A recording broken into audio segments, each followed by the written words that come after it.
सभी को मेरा नमस्कार। स्वागत है आपका अपने YouTube चैनल प्रवीण ढूंढुआ में। फिर हाजिर हैं एक और बड़ी अपडेट के साथ। अपडेट जुड़ी है साथियों हरियाणा में कच्चे कर्मचारियों को लेकर।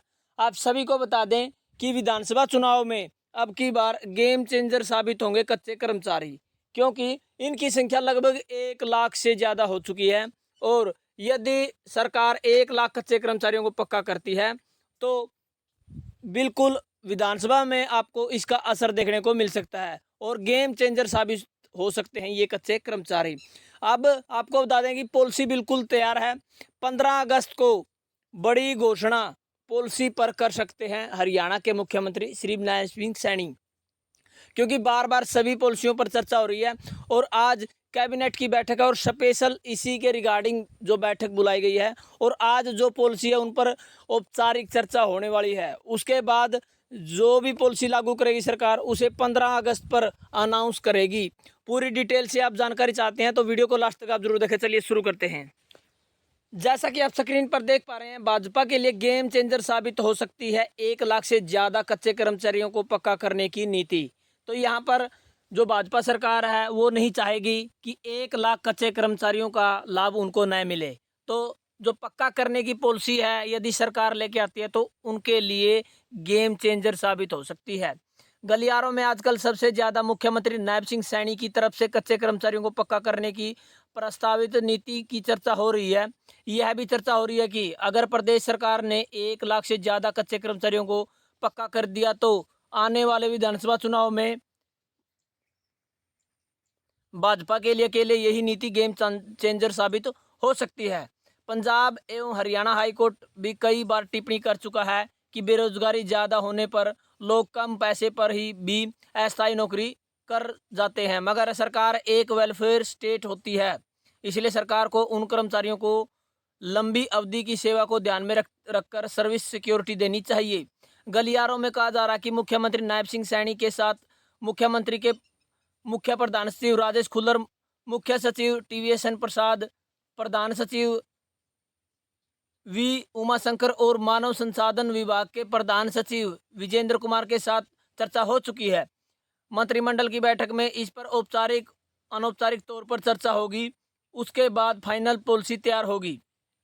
गलियारों में कहा जा रहा है कि मुख्यमंत्री नैब सिंह सैनी आगामी 15 अगस्त को इस पॉलिसी की घोषणा करेंगे। अगर 1 लाख से ज़्यादा कच्चे कर्मचारियों को सर्विस सिक्योरिटी दी गई और सम्मानजनक मानदेय वेतनमान तय किया तो यह इतिहास में लिखा जाएगा कि मुख्यमंत्री नैब सिंह सैनी ने प्रदेश के 1 लाख से ज़्यादा अस्थायी कर्मचारियों को स्थायी किया था। गलियारों में कहा जा रहा है कि जिस तरह मुख्यमंत्री आजकल घोषणाएं कर रहे हैं उन सभी घोषणाओं पर रेगुलाइजेशन पॉलिसी सबसे भारी पड़ेगी। अगर ऐसा हुआ तो इन स्थायी होने वाले कर्मचारियों से जुड़े कम से कम 5 लाख मतदाताओं में भाजपा के प्रति सकारात्मक भाव पैदा होगा। जब चुनाव में आमने सामने टक्कर होगी तो 5 लाख मतदाता कितने प्रभावी होंगे इसका अंदाजा लगाना आसान है।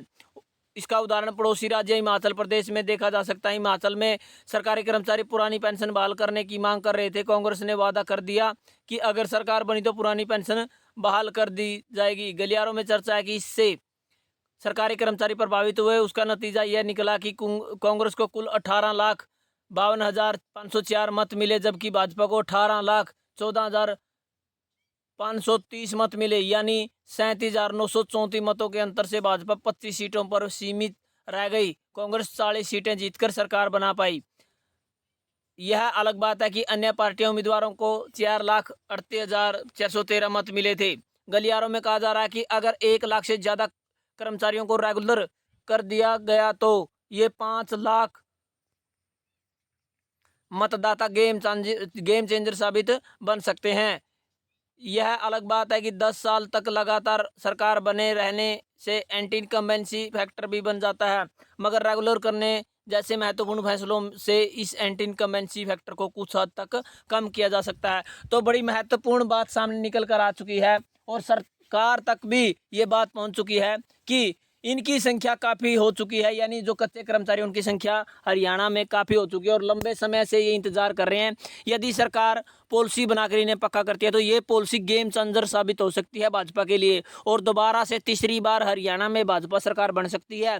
यदि सरकार चाहे तो एक पॉलिसी बनाकर इन कच्चे कर्मचारियों को पक्का कर दे, उसके बाद इनके साथ जुड़े हुए जो पारिवारिक सदस्य रिश्तेदार है वो एक मुश्त होकर सरकार के पक्ष में वोट करेंगे। और जैसा आपको देखने को मिला था हिमाचल प्रदेश में कि सरकार ने पुरानी पेंशन देने से इनकार कर दिया था और विपक्ष में जो कांग्रेस सरकार थी उन्होंने वादा किया कि यदि सरकार आती है तो एक कलम से पुरानी पेंशन लागू होगी। तो उसी के रिगार्डिंग फैसला बदल गया और सभी कर्मचारियों ने मिलकर कांग्रेस को वोट किया और उस प्रदेश में कांग्रेस की सरकार बन गई मामूली कुछ 37,000 वोटों से। और सरकार बनाने के बाद कांग्रेस इस प्रकार की जो बड़ी बड़ी घोषणाएं करती है या कोई भी सरकार है वो लागू भी कर देती है। तो इसी को देखते हुए सरकार नहीं चाहेगी कि उनका जो इतना बड़ा परिवार है उनसे रूठे।